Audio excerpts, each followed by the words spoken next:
Welcome to the channel mystic tarot. ये weekly reading है। 27 मार्च से नया हफ्ता स्टार्ट हुआ है और हम air sign, Gemini, Libra, Aquarius इनके लिए रीडिंग देखेंगे कि क्या ये हफ्ता कैसा रहेगा। वीकली रीडिंग्स जो हैं वो 7 कार्ड स्प्रेड होता है। आप इसको डेली रीडिंग के तौर पर भी देख सकते हैं। अच्छा जी, रीडिंग को लाइक करना, चैनल को सब्सक्राइब करना मत भूलिएगा। देखते हैं जेमिनी लोगों के लिए क्या सिचुएशन है इस वीक में। रीडिंग ओपन हो रही है क्वीन ऑफ पेंटिकल्स के साथ, 2 of swords, hangman, 10 of cups, strength, 4 of wands और जस्टिस। अच्छा जी, या तो आप किसी अर्थ साइन के साथ डील कर रहे हैं, ख़ास तौर पे वर्गो, और या फिर आप हफ्ते के आगाज़ में यानी मंडे वाले दिन अपनी हेल्थ, अपनी एसेट्स, अपनी फैमिली, अपनी चीज़ों, अपनी तरक्की, अपनी खुशहाली, ठीक है, अपने ऊपर फोकस्ड है बहुत ज़्यादा, और जो चीज़ें करने की ज़रूरत है उनको लाइन अप कर रहे हैं, उनको देख रहे हैं, उनको सीधा करने की कोशिश कर रहे हैं कि क्या काम करना है। तो मंडे का दिन तो इस लिहाज से काफ़ी अच्छा नज़र आ रहा है। ट्यूसडे वाले दिन जो है 2 ऑफ सोर्ड्स के साथ थोड़ी कन्फ्यूजन कह लें, ठीक है, एक क्या किया जाए, ये भी हो सकता है कि कोई फ़ैसला करने की आपको ज़रूरत पेश आए जिसकी वजह से थोड़ा स्ट्रेस जो है वो नज़र आ रहा है कि क्या चॉइस बनानी चाहिए। उसके बाद हैंगमैन का कार्ड है। यहाँ पर भी अभी आप डिसीजन लेने की पोजीशन में नहीं आए हैं।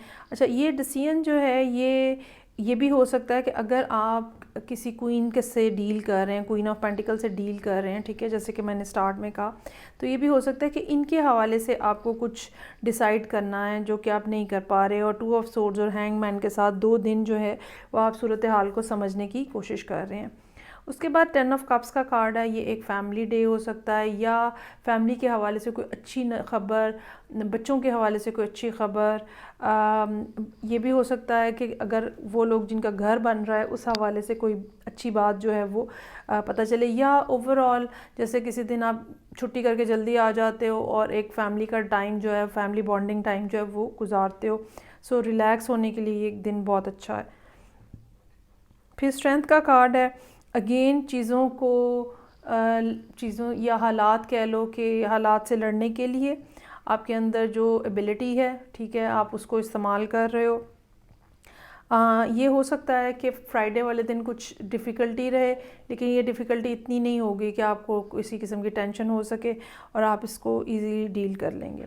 4 ऑफ वॉन्ड्स है, ग्रोथ है, चाहे ये रिलेशनशिप है, चाहे ये करियर है, चीज़ें जो हैं वो आगे बढ़ रही हैं। ये भी हो सकता है कि लिटरल सेंस में आप सैटरडे वाले दिन किसी ओकेजन पे जाएं, किसी वेडिंग पे, किसी बर्थडे पे, किसी गेट टुगेदर पे, जहाँ पे अच्छी एक एक्साइटमेंट सी जो है वो आपको महसूस हो। फिर जस्टिस का कार्ड है। ये आपको बहरहाल इंडिकेट किया जा रहा है कि चीज़ें जो है ना आउट ऑफ बैलेंस नहीं होनी चाहिए, और जब जैसे ही आपका बैलेंस ख़राब होगा, यूनिवर्स से आपका जो कनेक्शन है वो वीक हो जाएगा, या ये कह लें कि आपको वो सारी इंफॉर्मेशन जो मिल रही है ना वो नहीं मिलेगी। सो अपने आप को बैलेंस्ड स्टेट ऑफ माइंड में रखें। ख़ास तौर पे अगर आपको किसी किस्म की आदत है स्मोकिंग की, ड्रिंकिंग की, तो उस सूरत में ख़ास तौर पे आपको अपने आप को चेक करते रहने की ज़रूरत है ताकि आप आउट ऑफ बैलेंस ना हो जाए। अच्छा जी, आगे बढ़ेंगे, और नेक्स्ट मेरे पास जो साइन है वो है मेरे पास लिब्रा। देखते हैं कि लिब्रा लोगों के लिए क्या सिचुएशन है 27 मार्च वाले वीक के अंदर। 7 कार्ड स्प्रेड में हफ्ते के हर दिन के लिए एक कार्ड है। डेली रीडिंग के तौर पर भी देख सकते हैं। रीडिंग को लाइक करना, चैनल को सब्सक्राइब करना जारी रखिएगा। अच्छा जी, 8 ऑफ वॉन्ड्स है जी। कम्युनिकेशन के साथ वीक स्टार्ट हो रहा है। 2 ऑफ सोर्ड्स, 3 ऑफ सोर्ड्स, ओहो, 10 of wands, night of swords, 4 of pentacles और डेथ। अच्छा, ये ऐसे नज़र आता है कि कोई ऐसा शख्स आपसे रब्ता कर रहा है मंडे वाले दिन जिसकी तरफ से आपको बहुत ज़्यादा डिसअपॉइंटमेंट है, या उन्होंने आपको बहुत ज़्यादा हर्ट किया हुआ है, और यही वजह है कि जब उन्होंने आपसे रब्ता करने की कोशिश की है, बात करने की कोशिश की है, तो आपका जो रिस्पॉन्स है वो नॉट सो हैपनिंग। और हो सकता है कि मंडे वाले दिन जब ये कम्युनिकेशन इनिशिएट हो तो पहले तो आप उनको जवाब ही ना दें, क्योंकि ट्यूसडे वाले दिन तो लग रहा है कि कोई रिस्पॉन्स नहीं आ रहा।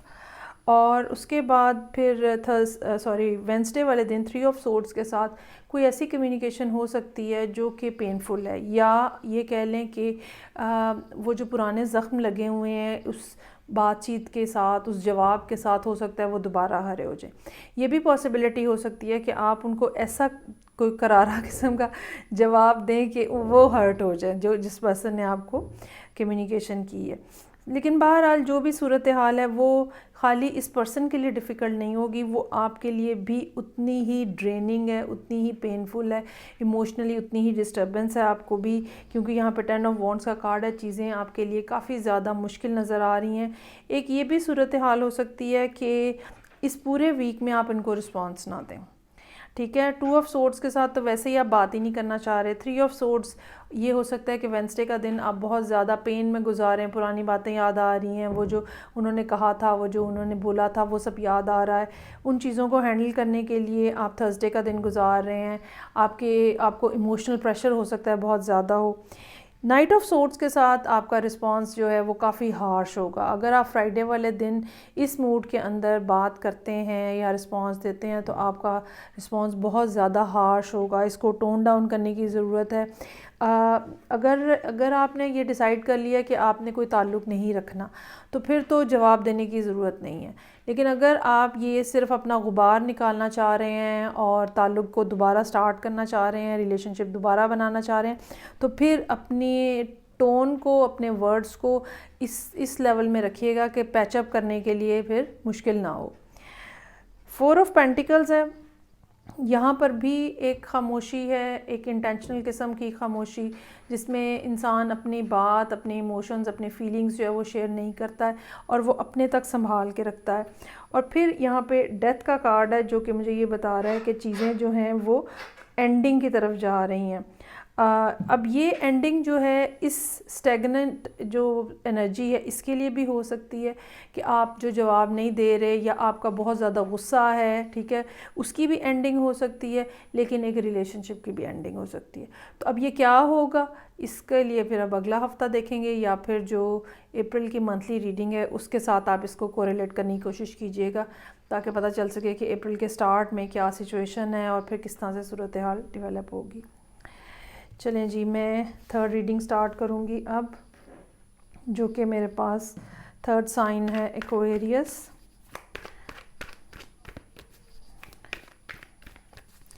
रीडिंग को लाइक करना, चैनल को सब्सक्राइब करना मत भूलिएगा। ये जो वीकली रीडिंग होती है ये 7 कार्ड स्प्रेड होता है और आप इसको डेली रीडिंग के तौर पर भी देख सकते हैं। अच्छा जी, यहाँ पे रीडिंग ओपन हो रही है एस ऑफ कप्स के साथ। वाओ, 10 ऑफ पेंटिकल्स है। एक्वेरियस लोगों को कोई ना कोई अप्रोच कर रहा है शायद, या आप खुद अप्रोच कर रहे हैं। 10 of pentacles, 5 of cups, 6 of cups, then I have 9 of swords, 7 of wands और अल्टीमेटली स्टार का कार्ड यहाँ पे आ गया है, जिसका मतलब ये है कि वीक एंड जो है वो अच्छे नोट के ऊपर हो रहा है। अच्छा जी, किसी एक तरफ से जो है ना वो एस ऑफ कप्स जो है वो स्टार्ट हो रहा है। ये वाइस वर्सा हो सकता है, आपको ऑफ़र आ भी सकती है और ये भी पॉसिबिलिटी हो सकती है कि ये ऑफ़र आप ख़ुद जो है वो इनिशिएट कर रहे हैं, आप ये कप जो है ये एक्सटेंड कर रहे हैं किसी की तरफ। अच्छा, इस पर्सन से आपको बहुत ज़्यादा उम्मीद हो सकती है, या ये कह लें कि आपको बहुत ज़्यादा यकीन है कि इनके साथ मिलके आप बहुत अच्छा रिलेशनशिप बना सकते हैं। एक लॉन्ग लास्टिंग जो पार्टनरशिप है वो हो सकती है और आप इसके बारे में काफ़ी ज़्यादा एक्साइटेड भी होंगे। लेकिन 5 ऑफ कप्स जो है यहाँ पे कुछ डिसअपॉइंटमेंट जो है वो लेकर आ रहा है। अब ये डिसअपॉइंटमेंट उनके रिस्पॉन्स की वजह से है। ये डिसअपॉइंटमेंट ये भी हो सकता है कि ये किसी पास्ट रिलेशनशिप की डिसअपॉइंटमेंट हो, और ये जो नया स्टार्ट हुआ है, ठीक है, ये एक अलहदा चीज़ है। तो अब जब ये नई चीज़ स्टार्ट हुई है तो आपको वो माजी जो है, वो पास्ट जो है वो याद आ रहा है, वो हॉन्ट कर रहा है, और आपको उस वक्त जो ब्रेकअप हुआ था या जिस रीज़न की वजह से हुआ था, हो सकता है कि वो आपको यहाँ पे डिस्टर्ब कर रहा है। अच्छा, एक तीसरी बात जो है वो ये हो सकती है कि एस ऑफ कप्स ऑलरेडी मौजूद है, किसी ने और पहले ही आपको एस ऑफ कप्स दिया हुआ है। आपकी अपनी एक फैमिली का भी सिस्टम हो सकता है, या आपके लिए ये पर्सन जो है ये बहुत वैल्यूएबल हो सकता है, इसके ऊपर आपने काफ़ी ज़्यादा टाइम स्पेंड किया हुआ है, लेकिन आपको ये लगता है कि अब इनके साथ आपका रिलेशनशिप जो है वो ओवर हो चुका हुआ है, क्योंकि आपने शायद पहले ये कप जो है ये एक्सेप्ट नहीं किया। So you are missing them with 6 of cups, या आप इनसे मिलना चाह रहे हैं, आप इनसे बात करने की कोशिश कर रहे हैं, इन्हें बता रहे हैं, अपने इमोशंस के शेयर करने की कोशिश कर रहे हैं, लेकिन सूरत हाल आपके लिए काफ़ी ज़्यादा ट्रबलसम लग रही है। 9 ऑफ सोर्ड जो है वो प्रेशर है आपके ऊपर बहुत ज़्यादा, आपको चीज़ें हैंडल करना मुश्किल हो रहा है, हो सकता है इंसोम्निया आपको फ़ील हो रहा हो। ये भी हो सकता है कि आप को लगे कि भाई मैंने जितनी भी कोशिश की है वो टोटली ज़ाया गई है और उसका कोई फ़ायदा नहीं हुआ, और इन्होंने मुझे कोई अच्छा रिस्पांस नहीं दिया। ये भी हो सकता है कि फ्राइडे वाले दिन ये बात आपके जहन में बहुत ज़्यादा रहे। इसके बावजूद सैटरडे का कार्ड जो है वो रेजिस्टेंस को शो कर रहा है, वो ये बता रहा है कि आप डिटर्मिन्ड हैं और आपने सोचा हुआ है कि जो भी हो जाए, जैसे भी हो जाए, मैंने अपनी पूरी कोशिश करनी है। और यही वो वजह है कि यहाँ पे 7 ऑफ वॉन्ड्स के साथ आप एक स्ट्रॉन्गर पोजीशन में नज़र आ रहे हैं। अच्छा, इसमें एक ये भी पॉसिबिलिटी हो सकती है कि एक दफ़ा एक कोशिश की आपने, वो नाकाम हो गई, नहीं कोई फ़ायदा हुआ, फिर सेकंड अटैम्प्ट जो है वो आप यहाँ करते हुए नज़र आ रहे हैं, जिसके साथ स्टार का कार्ड है जो कि हमें ये बता रहा है कि अब कामयाबी जो है वो होती हुई नज़र आ रही है। अगर उन्होंने पहले कोई अच्छा रिस्पांस नहीं दिया, या डिलेड रिस्पांस है, या उतना ज़्यादा एक्साइटिंग किस्म का रिस्पांस नहीं है जो आप एक्सपेक्ट कर रहे थे, तो अब बहरहाल दूसरी अटैम्प्ट में नज़र आ रहा है कि यहाँ पे चीज़ें जो हैं वो आपकी फ़ेवर में होने का काफ़ी ज़्यादा चांस मौजूद है। नया स्टार्ट जो है वो बहरहाल है और वो आपको ही लेना है, ये पर्सन नहीं लेंगे, ये मैं आपको बता दूं। चलें जी, ये तो हो गई रीडिंग एयर साइंस के लिए। फीडबैक का मुझे इंतज़ार रहेगा। मैं आपसे नेक्स्ट रीडिंग से फिर मिलूँगी। अपना ख्याल रखिएगा। खुदा हाफिज़।